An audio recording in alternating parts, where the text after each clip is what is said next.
What's up, everybody? Today, I'm super excited to announce my guest. He's a former Lou Groza Award semifinalist, Boise State record holder, and a guy who may have the best hair you've ever seen from the kicker position, Tyler Rausa. How's it going, my guy? Good. How are you doing, man? I'm great. Tell us a little bit about your hometown of Murrieta, California, and what makes it so unique. Oh gosh, I actually just came back from my hometown too. But it's a fun place, great place to be. It's where I went to high school. Been there since 1999, before moving out to Boise in 2013. But it's a great place to be, a great environment just to grow up in.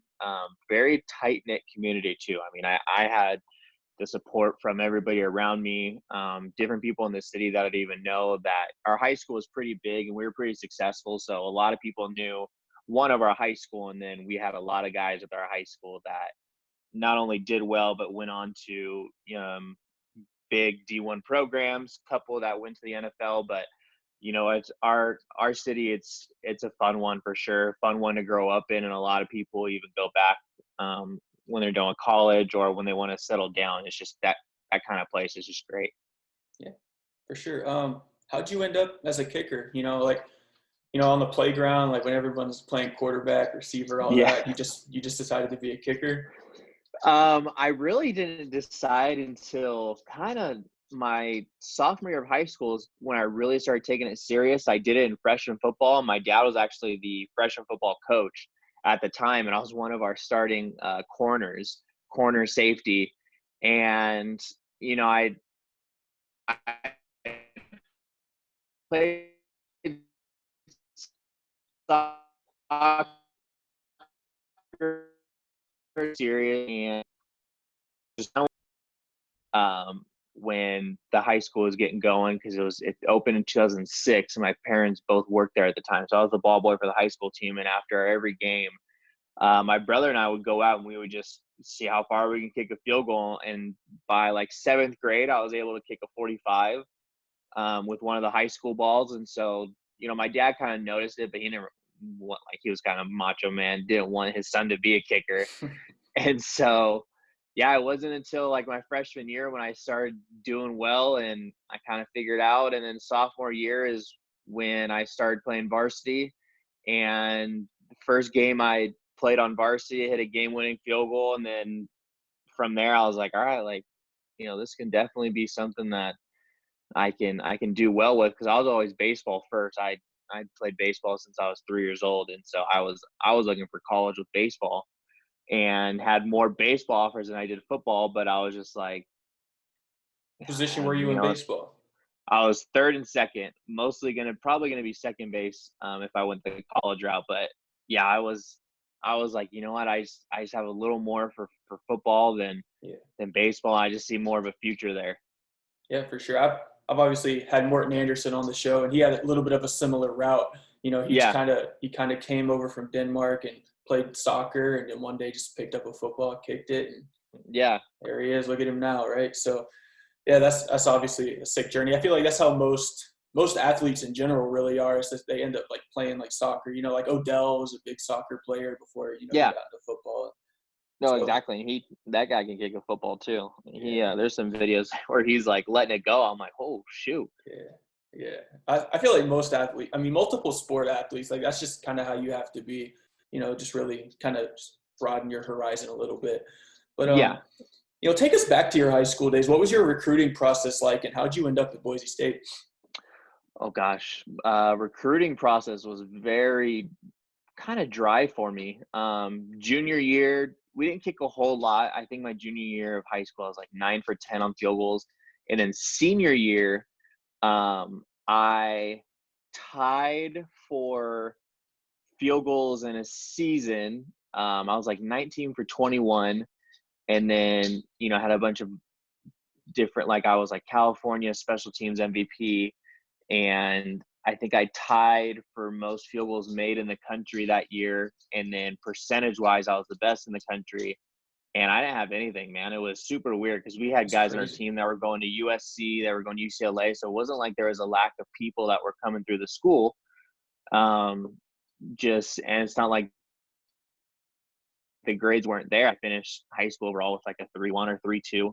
And so it was super dry. And then I think for football, I had something like 30 walk-on opportunities where I can go. And just wasn't something that I was looking towards. And I just knew I didn't want to put my family kind of in that rut because I knew it'd be a debt anywhere I go. So I was where I ran into University of Nevada, and with Nevada, I was going to go for one semester, and they were going to assign me to a scholarship second semester. That was everything was kind of laid out for us, what we were going to do. So out of high school, I go to University of Nevada, and then I was going to walk on with the baseball team. So I get there, do a whole summer with them, get there beginning of June, and I'm there all the way until beginning of August, right before we're about to start fall camp. And they ran into a problem where they actually over-admitted too many people into the school. And so they raised the academic index, and they raised, if you didn't meet the index, it was like an SAT score, and I didn't meet either. And there was like 3 or 4 other freshmen on the football team that didn't meet either also. So they sent me home right before fall camp. Like I went through all summer with them, had classes ready to go, and they just sent me home. And so that was where I went to junior college, Riverside City College. And from Riverside, did well. I mean, I think I went perfect through the first like 7 games. That 7th game hit a game winner in overtime. I saw the numbers. You were like, you only missed like 2 or 3 field goals the whole season. Like it was a really good year. Yeah. And so that was when I was kind of talking to Boise State the whole time, but they never offered me until that 7th game. And they called me, and then I talked to my parents, and I made it that night. Like I didn't really see Boise yet. I didn't see anything. I was just like, you know what, this is here. Let's take it. And Chris Peterson was there. He was one of the main reasons why I went there. And I knew, somewhat about Boise from kind of word of mouth. And then obviously you always know the blue turf. And so I was like, let's do it. And then what's funny is he called me on Sunday after I committed. So I committed Saturday. He called me Sunday, and he goes, look, he's like, we've been talking to you for this long, for 7 weeks now. He's just like, we had to make sure, cross our T's, dot our I's. And he's like, you're going to have schools come in on Monday. And he told me that, he goes, you're going to have schools come in on Monday to come give you scholarship offers. And they don't know who you are, but they just did it because Boise State did it and I did it. And I was like, Coach, I haven't talked to anybody. Like that's not going to be a thing. Like, I don't know if you know what you're talking about. And of course I get to school on Monday at Riverside, and there was like 13 schools that were lined up to offer me a scholarship, that were just there, wanted to talk to me. And I was like, what the heck? And so I just told my coach, I was like, Coach, I committed to Boise State. Like I didn't even talk to the schools. I was like, I'm all Boise State.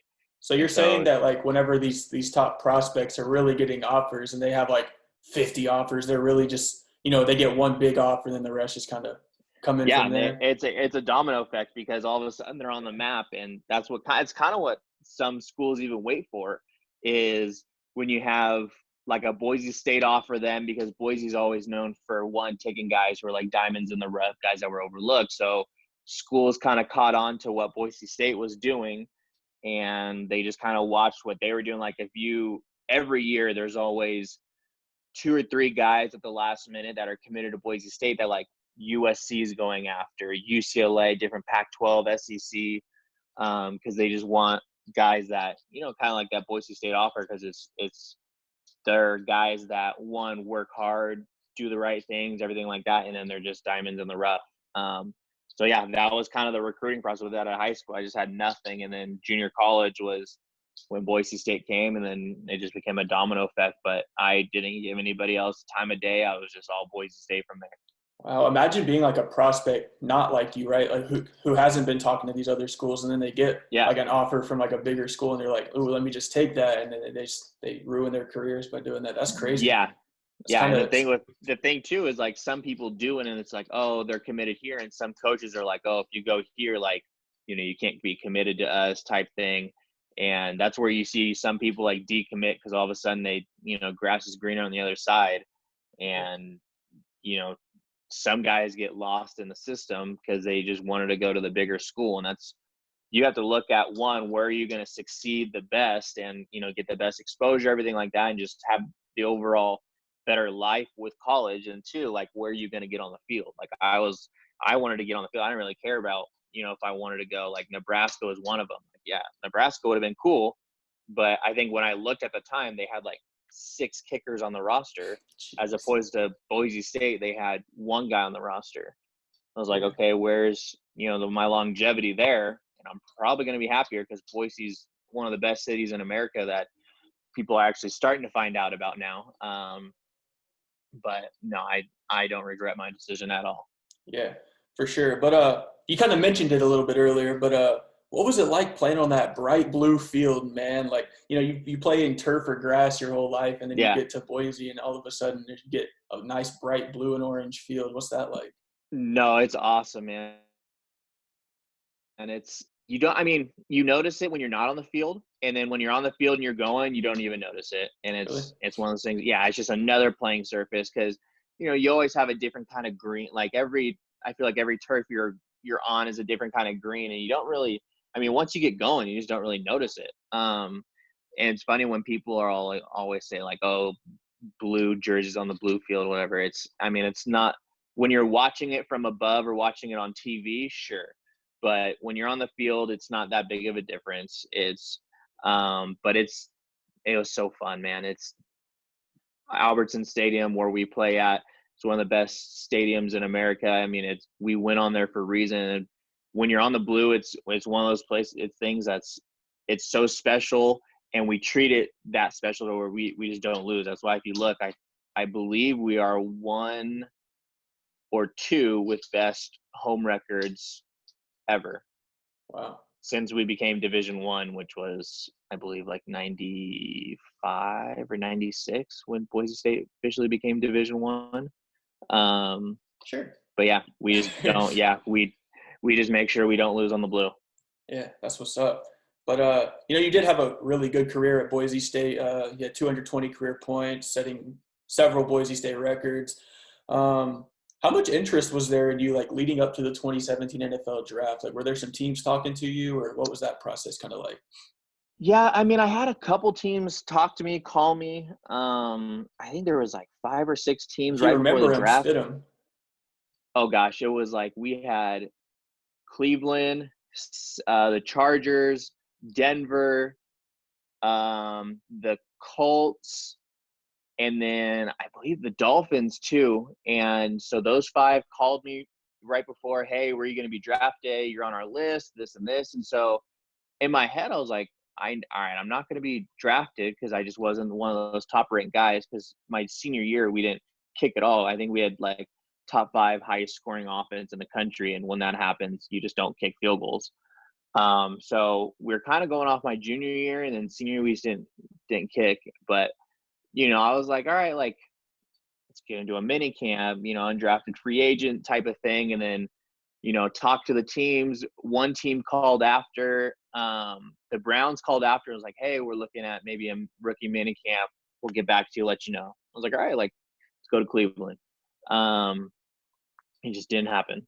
Nothing happened. It was so dry after that. I was like, all right, like, kind of what do I got going now? And then from there, actually that first year I interned at Boise State, and they let me train. I was an intern on the team, just helping the kickers out, helping the specialists, and nothing really happened. And then it wasn't until that next year was when I went to the spring league and did really well at the spring league, put really good film together. I think I ended the spring league, I was like 34 for 35 on kicks, like put some really good film together. And that was where the Browns kind of circled back, and we did a workout with them, and the workout went really well. And it was just, the only thing was it was mid-season, and I won that workout, and they just told me, they're like, look, like, we loved you. You kicked like crazy, but you don't have any NFL experience. Say you go into a game and you don't do well your first game, we can't have that on us.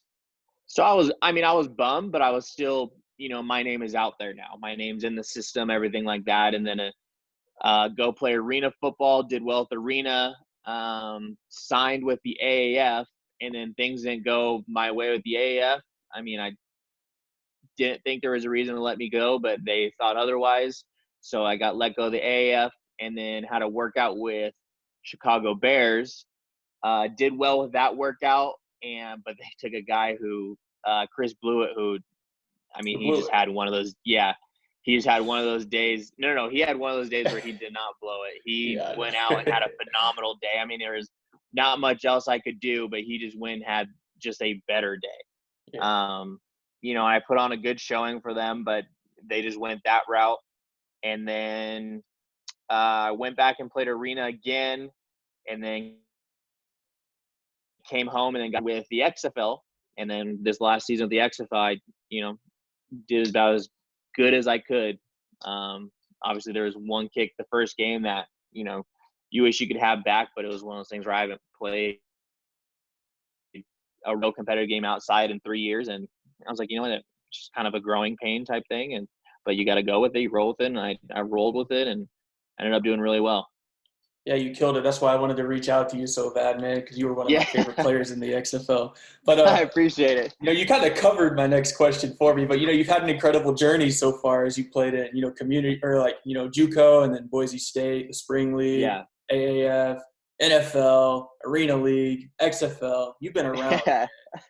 What's been the most humbling kind of experience throughout this journey? All of it, man.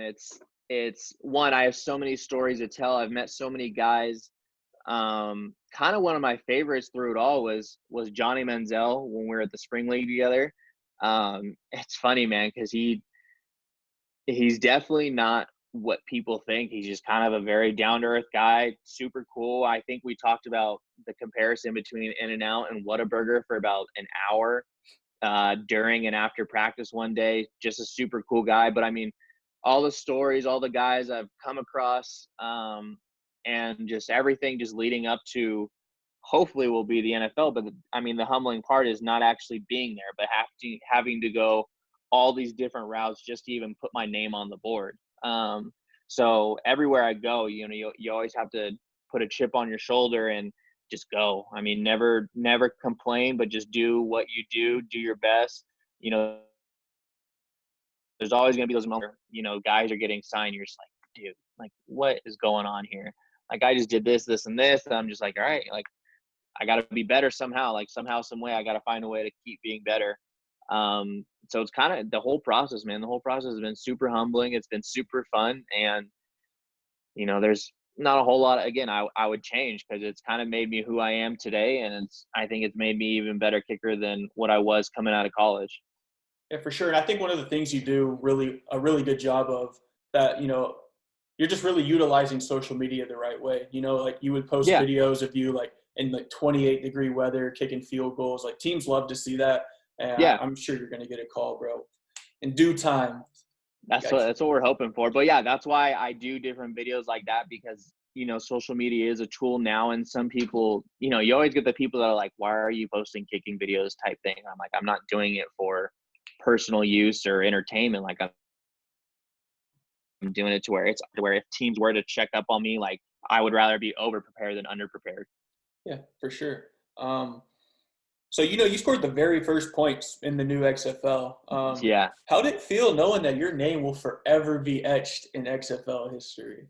Yeah, it was funny too because I didn't even really think about it as I'm jogging out on the field. And then afterwards, I have every teammate that's like, oh, dude, first points, like, heck yeah. And then I think that football is in Canton, Ohio in the Hall of Fame, which is also crazy too. You're a low-key Hall of Famer.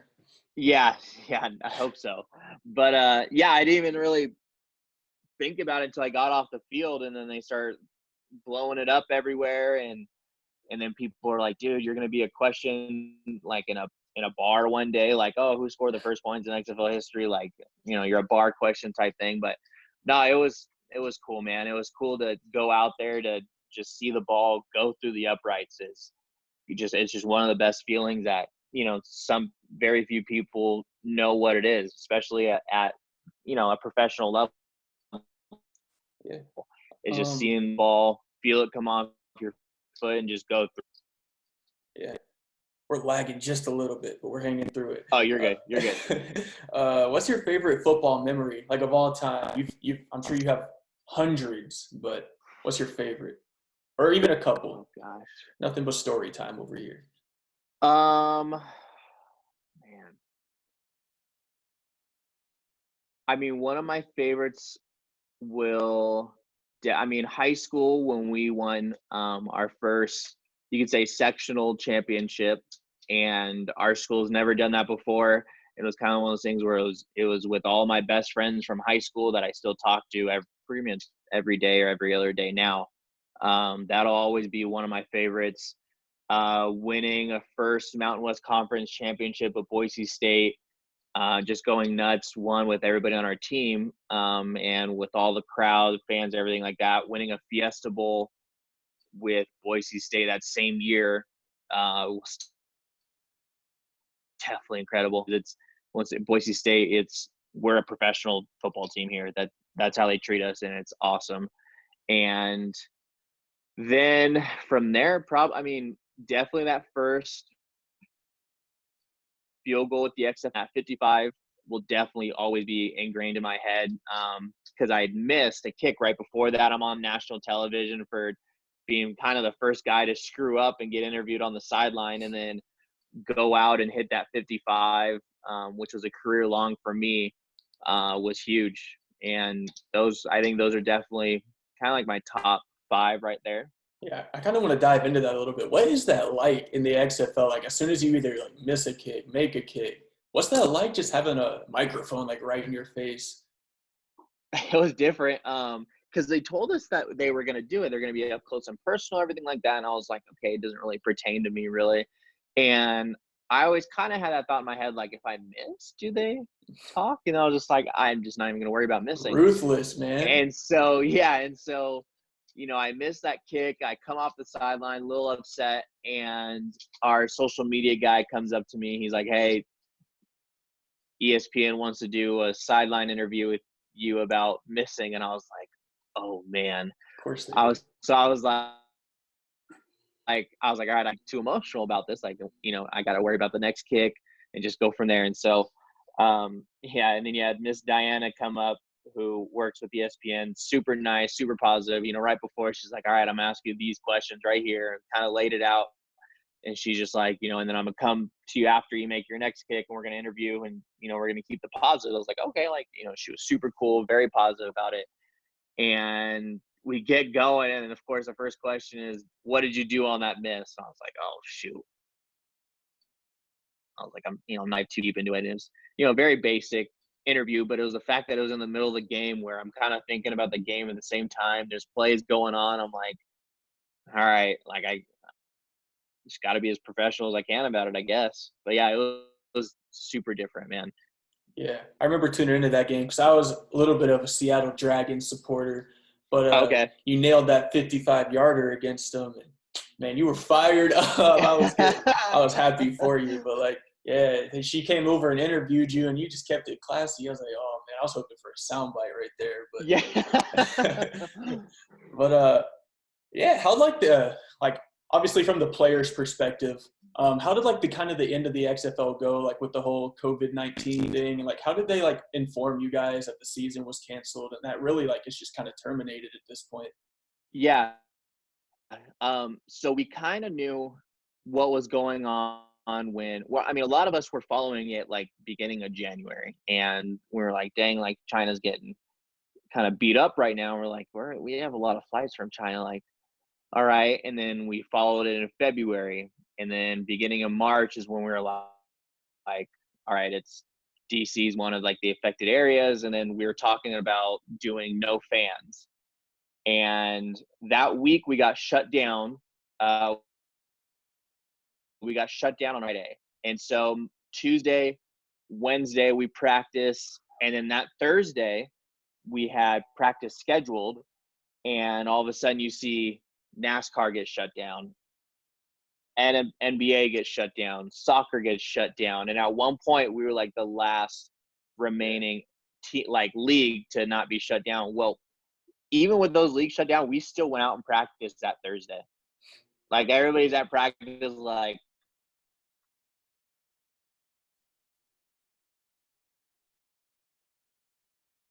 all right, here's my league left, because it was just like be there. Everybody, they have nothing to do. There's no sports on. Like they might as well watch the XFL. So guys were kind of getting excited, like, all right, we're not gonna have any fans, and we get back from practice, still nothing. And then Friday rolls around, everybody's watching film. I was in the training room, and then I kind of saw it on Twitter that, of course, we find out by Twitter first that the XFL is getting shut down.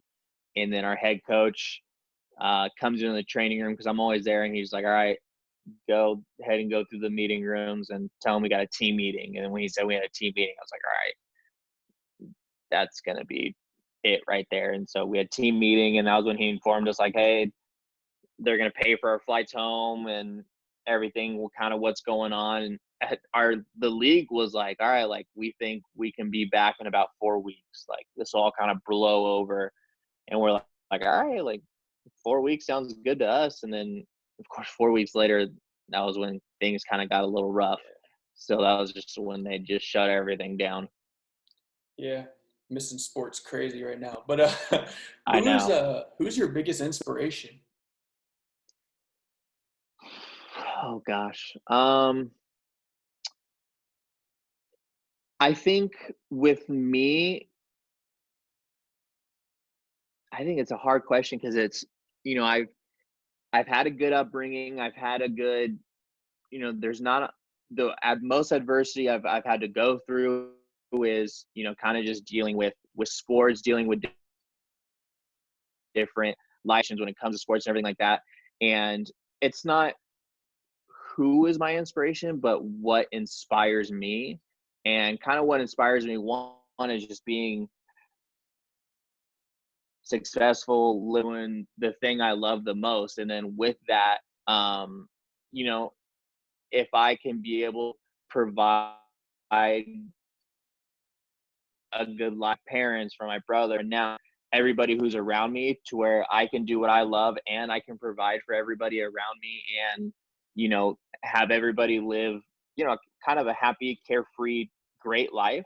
I think that's what inspires me, but not who, but kind of a whole community around me for me to be successful, to kind of bring them with me. And it's kind of a weird thing, but it's, there hasn't been a whole lot of, bad adversity on my life, but, just taking what I can do and what I do love, and being able to just kind of lay it all out for everybody. Yeah, for sure.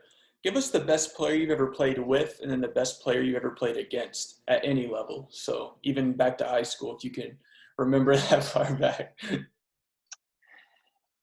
Yeah. Gosh, probably the best player I played with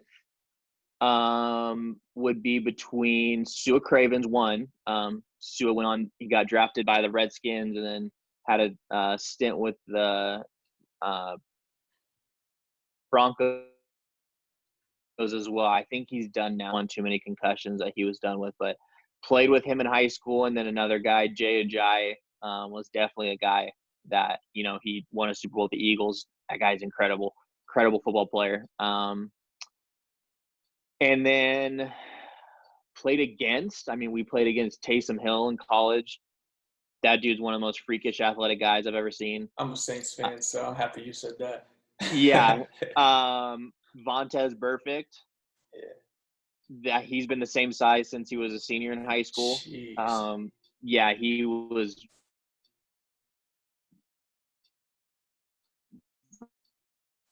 ridiculous cool.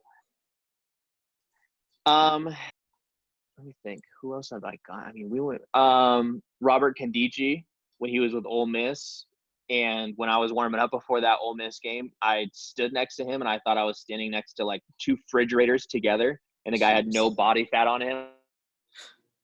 That was where I was like, all right, this is what we're seeing. Like, it was ridiculous. And he was actually a funny guy. He told a joke right before I kicked and everything. But yeah, those are definitely guys I played against, guys I've gone against.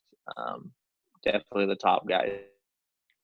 Awesome. So just one last question for you. You got any advice for the young aspiring athletes out there?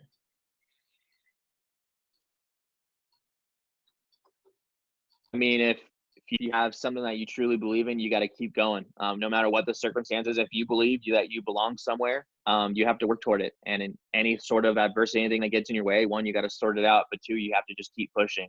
And you can't let excuses get in the way. You can't, put negative thoughts in your head. You have to do what you're told.